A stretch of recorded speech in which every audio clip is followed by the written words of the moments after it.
Leitura dos Atos dos Apóstolos. Naqueles dias, Estevão, cheio de graça e poder, fazia prodígios e grandes sinais entre o povo. Mas alguns membros da chamada Sinagoga de Libertos, junto com cirenenses e alexandrinos e alguns da Sicília e da Ásia, começaram a discutir com Estevão. Porém, não conseguiam resistir à sabedoria e ao espírito com que ele falava. Então subordinaram alguns indivíduos que disseram: ouvimos este homem dizendo blasfêmias contra Moisés e contra Deus. Desse modo, incitaram o povo, os anciãos e os doutores da lei, que prenderam Estevão e o conduziram ao sinédrio. Aí apresentaram falsas testemunhas que diziam: este homem não cessa de falar contra este lugar santo e contra a lei. E nós o ouvimos afirmar que Jesus Nazareno ia destruir este lugar e ia mudar os costumes que Moisés nos transmitiu. Todos os que estavam sentados no sinédrio tinham os olhos fixos sobre Estevão e viram seu rosto como o rosto de um anjo. Palavra do Senhor. Graças a Deus. Salmo Responsorial 118. Feliz é quem na lei do Senhor Deus vai progredindo. Feliz é quem na lei do Senhor Deus vai progredindo. Que os poderosos reunidos me condenem. O que me importa é o vosso julgamento. Minha alegria é a vossa aliança. Meus conselheiros são os vossos mandamentos. Feliz é quem na lei do Senhor Deus vai progredindo. Eu vos narrei a minha sorte e me atendestes. Ensinai-me, ó Senhor, vossa vontade. Fazei-me conhecer vossos caminhos, e então meditarei vossos prodígios. Feliz é quem na lei do Senhor Deus vai progredindo. Afastai-me do caminho da mentira, e dai-me a vossa lei como um presente. Escolhi seguir a trilha da verdade. Diante de mim eu coloquei vossos preceitos. Feliz é quem na lei do Senhor Deus vai progredindo. Feliz é quem na lei do Senhor Deus vai progredindo. Proclamação do Evangelho de Jesus Cristo segundo João. Glória a vós, Senhor. Depois que Jesus saciara os 5.000 homens, seus discípulos o viram andando sobre o mar. No dia seguinte, a multidão que tinha ficado do outro lado do mar constatou que havia só uma barca e que Jesus não tinha subido para ela com os discípulos, mas que eles tinham partido sozinhos.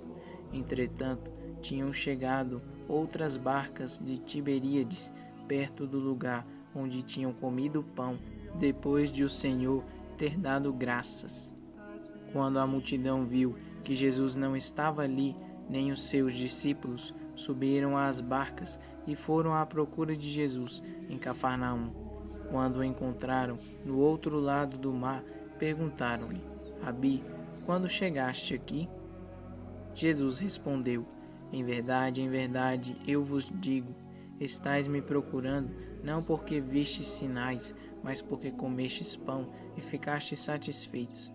Esforçai-vos não pelo alimento que se perde, mas pelo alimento que permanece até a vida eterna, e que o Filho do Homem vos dará, pois este é quem o Pai marcou com seu selo.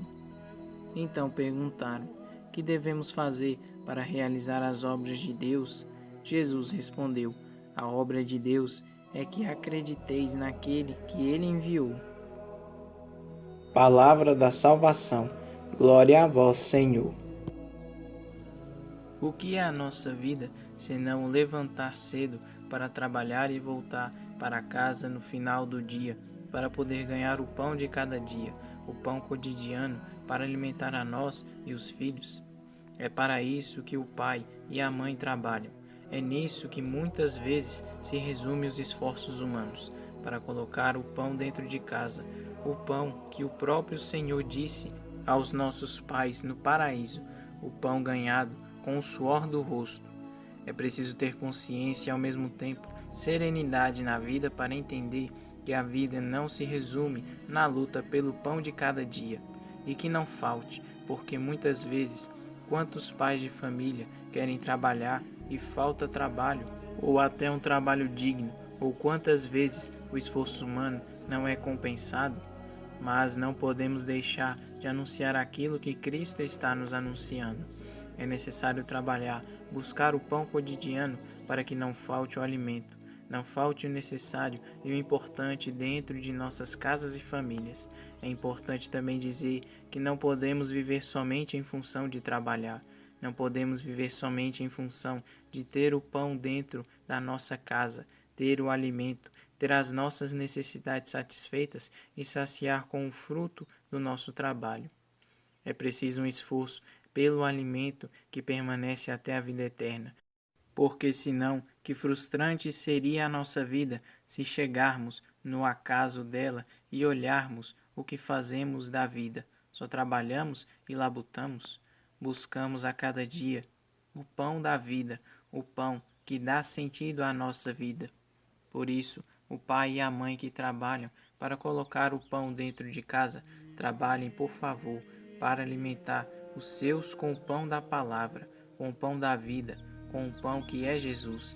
Alimente a sua casa de Deus, alimente os seus filhos e a sua própria vida com Jesus, palavra viva, com Jesus, o pão vivo da palavra, e na Eucaristia, com Jesus, o pão da vida que nos dá a vida a cada dia. Isso se faz no cotidiano da vida. Isso se faz alimentando-se na hora das refeições com a palavra. Isso se faz com a oração cotidiana, com o se colocar na presença de Deus.